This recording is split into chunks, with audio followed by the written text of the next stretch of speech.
नमस्ते बिहार, मैं हूं आपके साथ शिप्रा झा। आज बिहार 110 साल का हो गया है। बिहार दिवस के मौके पर इस साल भव्य कार्यक्रमों का आयोजन किया जा रहा है। गांधी मैदान पूरी तरह से सज धज कर तैयार है। बिहार दिवस पर ड्रोन शो का प्रदर्शन होगा, जिसको लेकर गांधी मैदान में ड्रोन शो का रिहर्सल किया गया। ड्रोन शो में 500 ड्रोनों का इस्तेमाल किया गया है। शो के जरिए बिहार की गाथा दिखाई गई। वहीं शराबबंदी से लेकर जल जीवन हरियाली का संदेश भी दिया गया। शराबबंदी लागू कर बिहार के भविष्य को नशे के उन्माद से बाहर लाने का नेक काम किया। नागरिकों के स्वास्थ्य में इस बार बिहार दिवस कार्यक्रम खास है। सरकार ने कार्यक्रम में भव्य बनाने में कोई भी कोर कसर नहीं छोड़ रखी है। नर्मदा बचाओ आंदोलन। ये तस्वीरें पटना के गांधी मैदान की है, जहां अलग अलग राज्य के तौर पर बिहार के 110 साल के जश्न की तैयारियां चल रही हैं। कोरोना के चलते 3 साल बाद बिहार दिवस पर होने वाला कार्यक्रम बेहद खास होगा। 3 दिवसीय कार्यक्रम का आगाज मंगलवार को CM Nitish SK memorial hall में आयोजित कार्यक्रम से करेंगे, जिसके बाद गांधी मैदान में रंगारंग कार्यक्रम का आगाज होगा। 24 मार्च को राज्यपाल की मौजूदगी में कार्यक्रम का समापन समारोह होगा। इस दौरान शिक्षा विभाग की अगुवाई में आयोजित इस कार्यक्रम में 3 दिनों तक कई बड़े कलाकार परफॉर्म करेंगे। बिहार दिवस जो है वो बिहारी की शान, बिहारी की पहचान, बिहारी अस्मिता का एक प्रतीक बन गया है। और थोड़ा मायने इस वर्ष इसलिए भी हमें रखना पड़ रहा है क्योंकि आप देखेंगे कि 3 वर्षों के बाद हम लोग कर पा रहे हैं। बिहार दिवस के आयोजन को लेकर गांधी मैदान सज धज कर तैयार है। जल जीवन हरियाली के तहत सभी 11 योजनाओं की झांकी गांधी मैदान में दर्शाई जाएगी। कल का दिन बिहार के लिए काफी महत्वपूर्ण होगा। बिहार दिवस मनाया जाएगा और खास तौर पर इस बार जो थीम है वो जल जीवन हरियाली थीम रखा गया है और कहीं न कहीं यह नीतीश सरकार की महत्वाकांक्षी योजना भी है और इस योजना को पूरे गांधी मैदान में प्रमुखता से दर्शाया गया है। और इसके लिए पिछले कई दिनों से काम किया जा रहा था। जब इस बात की घोषणा हुई थी कि बिहार दिवस मनाया जाएगा इस बार, उसी समय तय हुआ था कि जल जीवन हरियाली जो थीम है वो विशेष होगा। देखिए किस तरीके से यहाँ पर जो सोलर पंप के जरिए कैसे कृषि कार्य को कर सकते हैं, पटवन कर सकते हैं, चेक डैम कैसे बनाना है, नहर कैसे बनाना है, और साथ ही साथ जो 11 योजनाएं हैं जल जीवन हरियाली के अंतर्गत में, उन तमाम चीजों की प्रदर्शनी गांधी मैदान में होगी। हमारे साथ सरकार के कंसल्टेंट मौजूद हैं जो इस पूरे थीम को इन्होंने बनाया है। ये हम जो 11 कंपोनेंट क्या बोलते हैं जल जीवन हरियाली के अंदर में है, 11 योजनाएं जो जल जीवन हरियाली के अंदर में, हम लोग उसी को दिखाने का कोशिश किए हैं कि लोग एक एक योजना को समझ सके, देख करके समझ सके, विजुअली देखें और समझे कि क्या बोलते क्या है। जैसे एक छोटा सा है जो कि हर एक आदमी अपने घर में कर सकता है, जो रूफटॉप वाटर कंजर्वेशन का सिस्टम होता है कि आप छत पे आधा कटा हुआ पाइप लगा करके एक अगर सोखते गड्ढे में क्या बोलते गिराएंगे तो काफी वाटर रिचार्ज क्या बोलते होता है जमीन में। 3 दिनों के कार्यक्रम में बिहार के नामी गिरामी कलाकारों के साथ ही राष्ट्रीय स्तर के 3 बड़े कलाकार भी शिरकत करेंगे। 22 मार्च गांधी मैदान के मुख्य मंच पर कैलाश खेर की प्रस्तुति होगी। 23 मार्च रेखा भारद्वाज अपनी टीम के साथ कार्यक्रम प्रस्तुत करेंगी। 24 मार्च गायक सुखविंदर सिंह अपना जलवा बिखेरेंगे। जल जीवन हरियाली बिहार दिवस का मुख्य थीम होगा। प्रदर्शनी, फिल्म प्रदर्शन, सेमिनार, सांस्कृतिक कार्यक्रम समेत कई गतिविधियां होंगी। 120 मीटर की ऊंचाई पर 500 ड्रोन भव्य और आकर्षक लाइट शो प्रस्तुत करेंगे। गांधी मैदान परिसर में फूड कोर्ट बनाए गए हैं, जिसमें बिहार के प्रसिद्ध व्यंजन की व्यवस्था है। बिहार दिवस को इस बार यादगार बनाने की पूरी तैयारी सरकार की ओर से की गई है। गांधी मैदान में सुरक्षा के तगड़े इंतजाम तो किए ही गए हैं, तमाम वीआईपी के ठहरने के लिए भी अलग से इंतजाम किए गए हैं।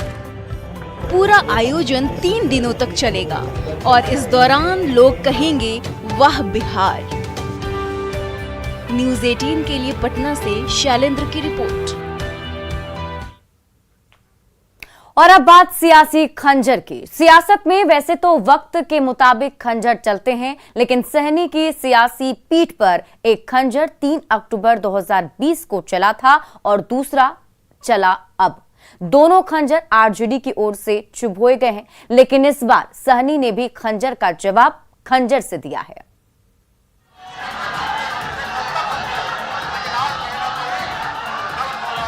महागठबंधन के प्रेस कॉन्फ्रेंस में हंगामे की ये तस्वीर 3 अक्टूबर 2020 की है, जब बिहार विधानसभा चुनाव की सरगर्मी थी।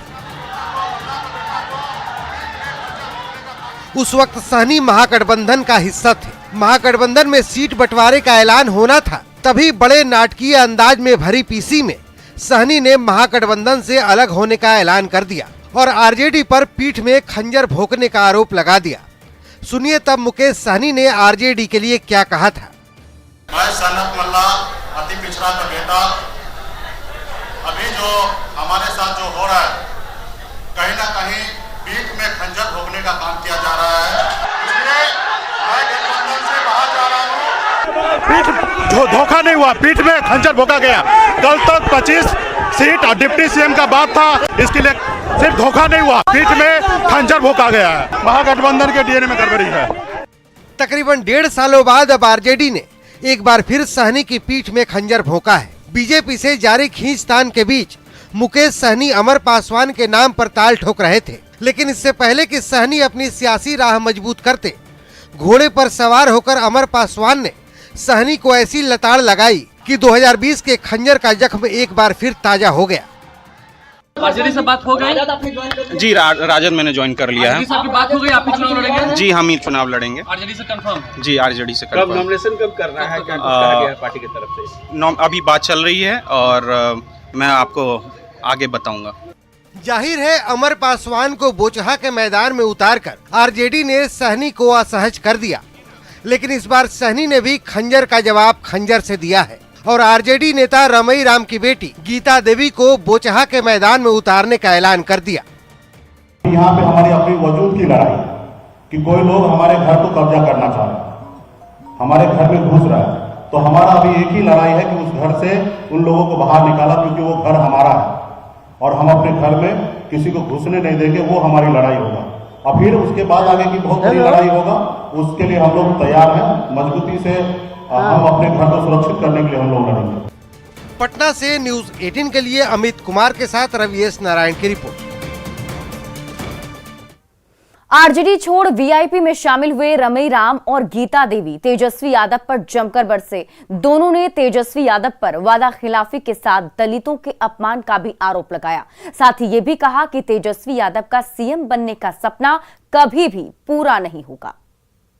जो इस राज्य के आज देश की जो समस्या उन्हें उठाने के काम कर रहा है, उस काम को अंजाम देने हम सहयोगी शुभचिंतक रहेंगे। हमसे जो बन पड़ेगा हम लगातार उनके साथ हर काम में सहयोग करें और हर राय में साथ देंगे। जिस बच्चे को हम गोदी में खिलाए, आज वह गेट पर बैठा दिया, क्या उसका अधिकार है? कितना तो मुख्यमंत्री बन जाएगा क्या?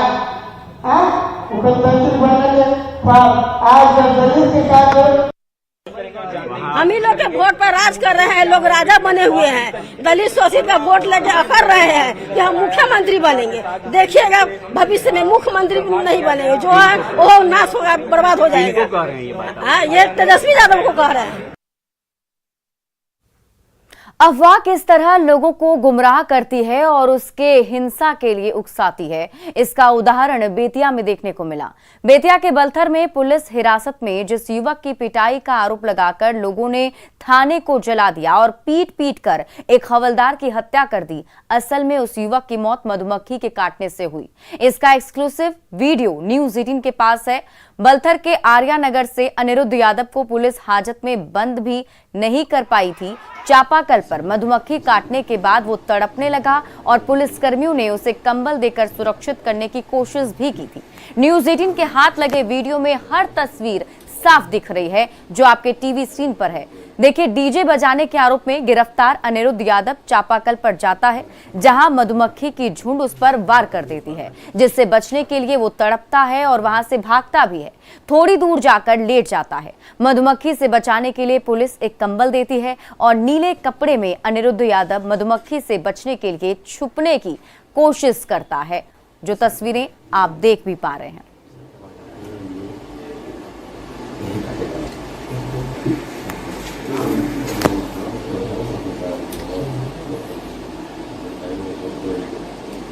ये वही अनिरुद्ध यादव आपको तस्वीरों में दिख रहा है, जिसकी मौत के बाद ग्रामीण आक्रोशित हो गए और आक्रोशित ग्रामीणों ने पूरे थाने में हंगामा कर दिया। देखिए, अनिरुद्ध यादव वहीं पे पहुंचता है, फिर चापाकल के पास जाता है और वहां जाते के साथ ही उसे मधुमक्खी ने काट लिया।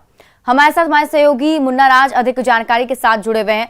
मुन्ना, अब जो तस्वीरें सामने आई हैं उससे ये तो साफ हो चुका है, जो आरोप पुलिस पर लगाए गए, जो हंगामा ग्रामीणों की तरफ से किया गया, वो बिल्कुल भी बेबुनियाद था।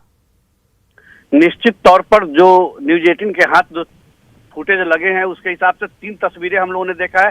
3 स्टेप की तस्वीरें हम लोगों ने लोगों को दिखाई है कि पहला स्टेप है जहां चापाकल पर मधुमक्खी का झुंड उस पर हमला करता है। दूसरा स्टेप है जहां मधुमक्खी से बचने की कोशिश करता है। तीसरा स्टेप है जो मधुमक्खी से बचने के लिए थाना परिसर में दौड़ता है। और तीनों ही तस्वीर अनिरुद्ध की है। तो यह वीडियो आने के बाद जो प्रशासन का दावा था, एसपी का जो बयान आया था, उसके साथ ही सिकटा पीएससी में जब अनिरुद्ध को भर्ती कराया गया है, वहां भी डॉक्टरों ने मधुमक्खी काटने की पुष्टि की है। उसके कान से मधुमक्खी के रिकवरी की भी बात सामने आई है। तो तमाम ऐसे साक्ष्य हैं जो प्रशासन के उस दावे पर सहमति जताता है जिसमें मधुमक्खी काटने की बात की गई थी। और इस मामले में इतना बवेला खड़ा हुआ, करीब 5 घंटे तक पूरे थाने को ग्रामीणों ने अपने कब्जे में ले लिया था। एक हौलदार की मौत हो जाने के बाद पूरा बलथर जल उठा था और आज भी बलथर के हालात बहुत ठीक नहीं है। तो ये ताजा क्या अभी पुलिस की तरफ से कुछ कार्रवाई की गई है? किन लोगों को गिरफ्तार किया गया है? किसी की गिरफ्तारी इस मामले में? पूरे मामले में कल डीआईजी ने जो बयान जारी किया है उसके मुताबिक 4 प्राथमिकी अलग अलग दर्ज की गई है। जो प्रशासन जो अनिरुद्ध की मौत से लेकर और थाना में हौलदार की मौत होती है, तोड़फोड़ होती है, तो इस तमाम मामले में अभी तक 4 एफआईआर दर्ज किए जा चुके हैं। अभी तक करीब 15 लोग पुलिस हिरासत में गिरफ्तार हैं और अन्य लोगों की पहचान की जा रही है। सबसे बड़ी चीज है कि अभी भी इस मामले में प्रशासन की कई स्तर पर बात कर रहा है और शांति बहाली की कोशिश अभी भी जारी है। लेकिन ये फुटेज आने के बाद और न्यूज 18 के हाथ जो ये फुटेज लगा है, यह बताने के लिए काफी है कि मधुमक्खियों ने अनिरुद्ध यादव पर हमला जरूर किया था। जी जी, बहुत बहुत शुक्रिया तमाम जानकारी के लिए मुन्ना राज।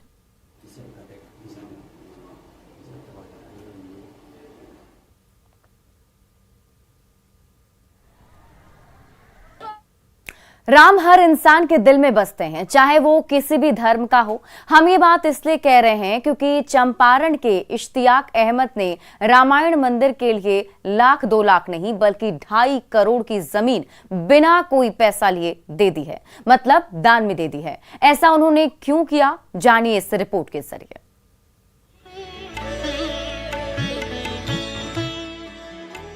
बिल्कुल ऐसा ही होगा विराट रामायण मंदिर, जिसका निर्माण पूर्वी चंपारण के केसरिया में होने जा रहा है। ये मंदिर 270 फीट ऊंचा, 1080 फीट लंबा और 540 फीट चौड़ा होगा। भगवान राम का मंदिर भव्य बने, इसके लिए सामाजिक सौहार्द का परिचय देते हुए इश्तियाक अहमद ने 2.5 करोड़ से ज्यादा कीमत की 23 कट्ठा जमीन मंदिर निर्माण के लिए दान दी है। जमीन दान देकर इश्तियाक अहमद ने भाईचारे का संदेश दिया है। प्रेम से रहें, हिंदू मुसलमान अपना अपना जो आस्था है वो अपना अपने जगह पर करें और इसके लिए लड़ाई झगड़ा नहीं करें। और क्या। पटना महावीर मंदिर के सचिव आचार्य किशोर कुणाल की माने तो इश्तियाक अहमद के परिवार ने अगर जमीन नहीं दी होती तो मंदिर निर्माण का काम शुरू भी नहीं हो पाता। यदि इनके परिवार ने पहल नहीं की होती तो मंदिर ही नहीं बनता, क्योंकि प्रारंभ में जब रेट पर हम लोग बात कर रहे थे, इनके परिवार ने सबसे कम रेट दे करके हमारा काम आसान कर दिया। और इनके परिवार की जो जमीन थी, जहाँ हमारा मंदिर का मुख्य शिखर बनना था, उसी के आसपास थी, वो नहीं देते तो मंदिर नहीं बनता। रामायण मंदिर बिहार का सबसे भव्य मंदिर होने के साथ ही देश के सबसे बड़े मंदिरों में एक होगा। इस मंदिर को टेम्पल ऑफ टावर के नाम से भी जाना जाएगा। न्यूज 18 के लिए पटना से रवि एस नारायण की रिपोर्ट। जमीन और पैसे के विवाद में मारपीट आम बात है, लेकिन किसी बच्चे का नाम रखने को लेकर खूनी झड़प की बात आपने नहीं सुनी होगी। लेकिन बेतिया में जब एक बच्चे का नाम फैजान रखा गया तो पड़ोस में रहने वाले उनके पट्टीदार को ये पसंद नहीं आया और इसके बाद जमकर मारपीट हुई। मामला नगर थाना क्षेत्र के नया टोला इंदिरा चौक का है, जहां के रहने वाले इरशाद के बेटे का नाम फैजान है। बगल में रहने वाले उसके पट्टीदार करीम ने भी अपने घर के बच्चे का नाम फैजान रख दिया। इसी को लेकर दोनों परिवारों में जमकर मारपीट हुई।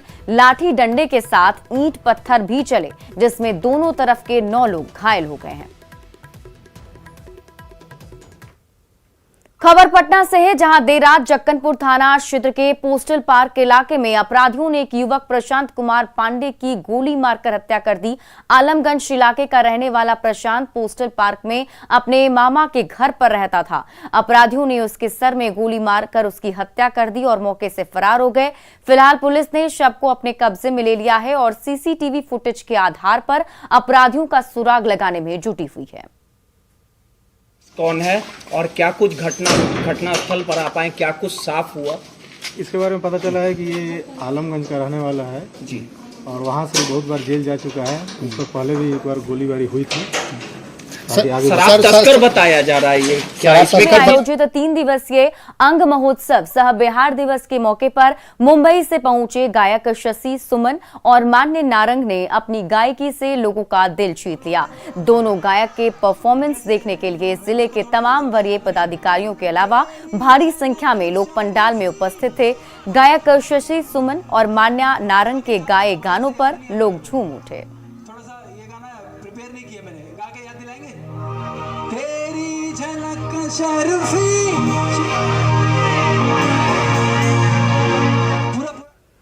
और फिलहाल इस बुलेटिन में अभी के लिए बस इतना ही, लेकिन न्यूज 18 बिहार झारखंड पर खबरों का सिलसिला लगातार जारी है।